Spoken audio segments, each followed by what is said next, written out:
At this point, it feels too easy, too simple to blame corporate greed for the reason why these companies hate classic titles so much. Shawn Layden, who joined Sony in 1987 and worked his way up to lead positions within the company, has seen firsthand how the gaming landscape has evolved. Now serving as a strategic advisor for Tencent, Layden recently shared his thoughts on the Activision Blizzard acquisition by Microsoft during a podcast interview. His concerns go beyond the financial aspects of such deals. He's worried about the impact on creativity.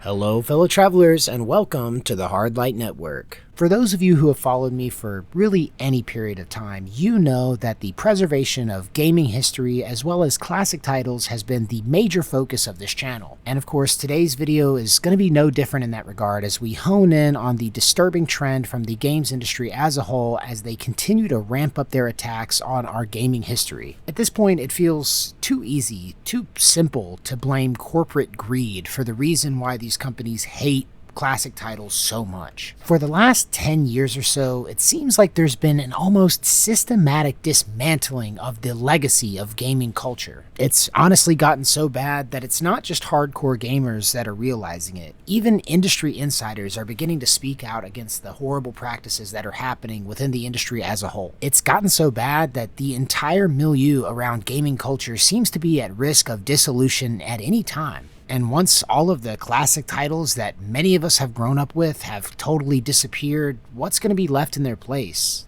Nothing but AAA slop. Just a lazy, live service millhouse of microtransactions and uninspired content. But of course, before we get into today's article, guys, please do me a solid and hit that like button, subscribe so you don't miss out on any of the content that I've got coming up for you in the future, and also leave a comment down below with your thoughts on the state of the gaming market. I know that many of you care about the fate of these gaming classics as well as the culture that has grown up around them, and your support goes a long way to helping this content reach other gamers just like you. I really appreciate your support, and if you wanted to go that extra mile, there is a super thanks option down below. But with that being said, let's get into today's article. And as always, today's reading comes to us from JasonDeegan.com and is entitled, "It's Criminal. A former PlayStation boss angrily criticizes a specific trend in the gaming industry." And the article begins as follows. Shawn Layden, who joined Sony in 1987 and worked his way up to lead positions within the company, has seen firsthand how the gaming landscape has evolved. Now serving as a strategic advisor for Tencent, Layden recently shared his thoughts on the Activision Blizzard acquisition by Microsoft during a podcast interview.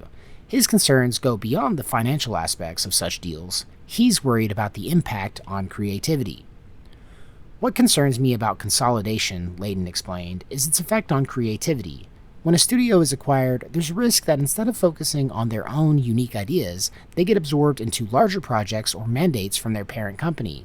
Layden highlighted how this shift can stifle independent creativity, questioning whether studios can retain their distinct voices in the shadow of larger corporations. His critique isn't unique. Many in the industry have voiced similar fears as tech giants and publishers snap up beloved development houses. The question remains, can these acquisitions drive innovation, or will they homogenize an industry that thrives on creative risk-taking? Layden's frustrations don't stop at consolidation. He also turned his attention to a growing issue in gaming, the preservation of video game history.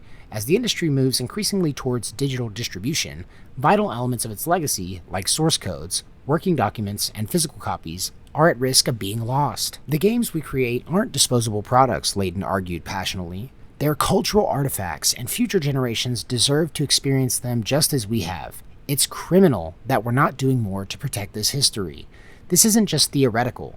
Game preservation is notoriously challenging. Hardware becomes obsolete, physical media degrades, and digital files can disappear when servers shut down." Layden's call to action underscores the responsibility of major players in the gaming world to safeguard their creations, not just for today's players, but for future historians and enthusiasts. Layden's appeal for better preservation practices echoes initiatives already in place in some parts of the world. In France, for example, the concept of legal deposit has existed since 1537. Originally focused on books, it now extends to video games, requiring publishers to submit copies to the Bibliothèque Nationale de France for archival purposes. The BNF has become a global leader in software conservation, tackling challenges like hardware emulation and digital file integrity. Layden suggested that similar efforts should be adopted more broadly across the industry, particularly by major companies with the resource to lead the charge. Shawn Layden's criticism serves as a wake-up call for an industry grappling with its rapid evolution. While gaming is often celebrated for its forward-thinking innovations, it risks losing sight of its past and its soul. Preserving creativity and safeguarding gaming's heritage aren't just abstract ideals, they're critical to ensuring the medium's long-term relevance and impact. As gamers, creators, and executives reflect on his words, the hope is that the industry will recognize its responsibility to foster innovation without sacrificing what makes it special. After all, gaming isn't just about what's next, it's about honoring the journey that got us here. And as we wrap up this reading, guys, I gotta say that never before has the sentiment at the heart of this channel been so thoroughly and beautifully expressed in an article. If you followed me for any period of time, you have heard it said dozens of times, but I cannot overstate just how important it is to preserve this medium that we all love so much. Games are not simply silly expressions of escapism and fantasy. They foster communication, community, and creative expression. When executed properly, they serve as vehicles for social commentary and change. And to tell you the truth, even if the worst among them are just mindless fun, what's wrong with that? We're not unthinking, unfeeling, alchemical amalgamations. We're human beings with a drive for fun and excitement.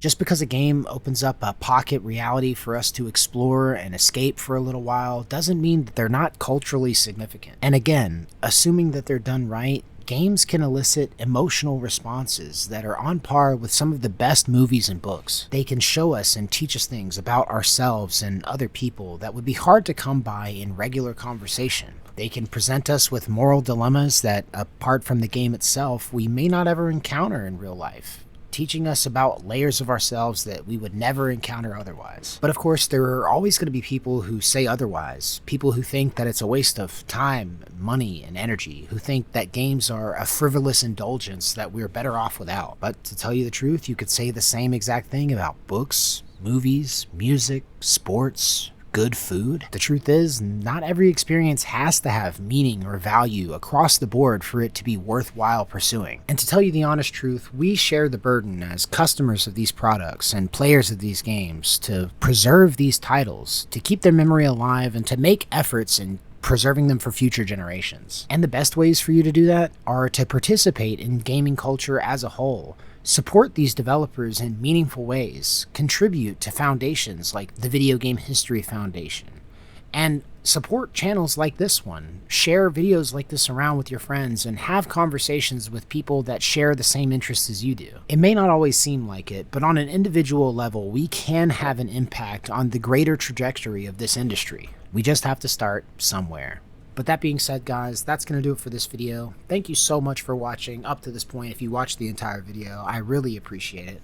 And do me a favor, before you click off, hit that like button, subscribe so you don't miss out on any of the content that I've got coming up for you guys in the future, and also take to the comment section down below to let me know how you think about games preservation, the attitude that the industry has been showing their classic titles as of late, and also what you think about this topic. Of course, we've got tons more to talk about in the near future, and I look forward to seeing you guys in the next one. So, as always, thank you guys for watching. If you liked the video, leave a like, and until next time, love you guys, safe travels.